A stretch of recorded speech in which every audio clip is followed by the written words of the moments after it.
আরজিকর হাসপাতালের তরুণী চিকিৎসক খুনে নতুন তথ্য। পারিপার্শ্বিক তথ্য প্রমাণ ও ময়নাতদন্তের প্রাথমিক রিপোর্ট দেখে পুলিশের অনুমান সম্ভবত চিকিৎসককে খুন করে তারপর ধর্ষণ করা হয়। সূত্রের খবর, গভীর ঘুমের মধ্যেই গলা টিপে খুন করার সময় ভেঙে যায় ওই চিকিৎসকের গলার হাড়। তারপর মৃত্যু নিশ্চিত করতে শ্বাসরোধ করা হয়। পুলিশ সূত্রে খবর, ময়নাতদন্তের প্রাথমিক রিপোর্ট অনুযায়ী ওই চিকিৎসকের দু চোখ এবং মুখ দিয়ে রক্তপাত হওয়ার চিহ্ন মিলেছে। রক্ত পাওয়া গিয়েছে যৌনাঙ্গেও। আঘাতের চিহ্ন মিলেছে গলা, নাক, মুখ, পেট, ঠোঁট, ডান হাতের অনামিকা, বাঁ পা এবং বাঁ গোড়ালিতে। এখানে প্রশ্ন উঠছে, শরীরের 11টি জায়গায় আঘাত করা কি একজনের পক্ষে সম্ভব? সূত্রের খবর, যৌনাঙ্গে যে ধরনের আঘাতের চিহ্ন রয়েছে তাতে একাধিকবার ধর্ষণের আশঙ্কা উড়িয়ে দেওয়া যাচ্ছে না। শনিবার পুলিশ এক অভিযুক্তকে গ্রেফতার করেছে। সিভিক ভলেন্টিয়ার ওই অভিযুক্তের আরজিকর হাসপাতালে নিয়মিত যাতায়াত ছিল বলেই খবর। তবে মৃত চিকিৎসকের দেহ এবং যৌনাঙ্গে আঘাতের ধরনে প্রশ্ন উঠছে, অপরাধী কি একজনই? গ্রেফতার হওয়া অভিযুক্ত ছাড়াও অন্য ব্যক্তি জড়িত নন তো চিকিৎসক খুন এবং ধর্ষণের সঙ্গে? তবে পুলিশের দাবি, এই ঘটনায় ধৃত ছাড়া আর কেউ জড়িত নন। কিন্তু সেই তত্ত্ব মানতে নারাজ চিকিৎসকদের একাংশ।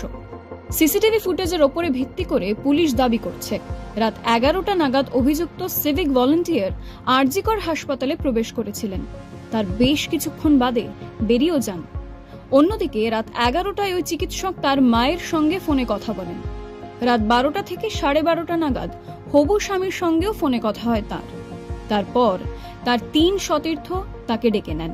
অনলাইনে খাবার অর্ডার দেওয়া হয়। প্যারিস অলিম্পিক্সে নীরজের থ্রো দেখতে দেখতে খাওয়া দাওয়া সারেন সবাই। রাত 3টে নাগাদ সেমিনার হলে লাল কম্বল গায়ে দিয়ে শুয়ে পড়েন তরুণী। বাকি যে যার মতো কাজে চলে যান। শুক্রবার সকাল 9:30 নাগাদ নির্যাতিতা তরুণীর এক সহকর্মীর ডাকে সবাই যখন সেমিনার হলে ছুটে যান, তখন এই চিকিৎসকের গায়ে লাল কম্বল ছিল না বলেই জানা যাচ্ছে। শুধুই গোলাপি কুর্তি পরেই শুয়েছিলেন তিনি। নিম্নাঙ্গে কোনো পোশাক ছিল না। নীল ম্যাট্রেসে রক্ত। আরজিকরের এমার্জেন্সি বিভাগের 4 তলায় ওই সেমিনার হলে যাওয়ার 2টি রাস্তা, যার মধ্যে একটি রাতে বন্ধ থাকে। 2 রাস্তার মুখেই রয়েছে সিসিটিভি ক্যামেরা। সিসিটিভি ফুটেজে রাত 3টে থেকে 4টের মধ্যে 3-4 জনের উপস্থিতি দেখা গিয়েছে বলে পুলিশ সূত্রে খবর।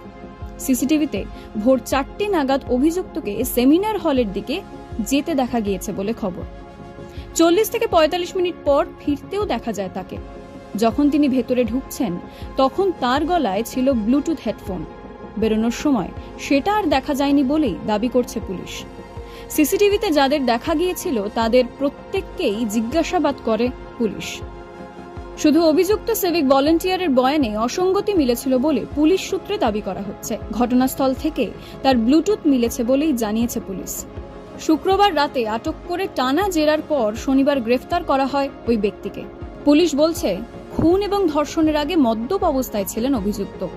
খুন করে হাসপাতাল থেকে বেরিয়ে ফের মদ্যপান করেন। ওই সিভিক ভলেন্টিয়ারের 2 দিদি কলকাতা পুলিশে কর্মরত।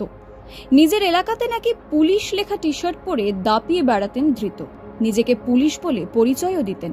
প্রতিবেশীরা বলছেন, যথেষ্ট প্রভাবশালী ছিলেন তিনি। সিভিক ভলেন্টিয়ার হয়েও থাকতেন পুলিশের জন্য নির্দিষ্ট 4th ব্যাটালিয়নের ব্যারাকে। শনিবার দফায় দফায় পুলিশি জেরার মুখোমুখি হয়েও নাকি নিরুত্তাপী ছিলেন ধৃত।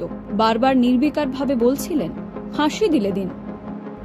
শনিবার তাকে শিয়ালদহ আদালতে তোলা হলে 14 দিনের পুলিশি হেফাজতের নির্দেশ দেন বিচারক। পুলিশ বলছে, ধৃতই একমাত্র অপরাধী। ময়না তদন্তের প্রাথমিক রিপোর্টে আঘাতের তালিকা সন্দেহ বাড়াচ্ছে।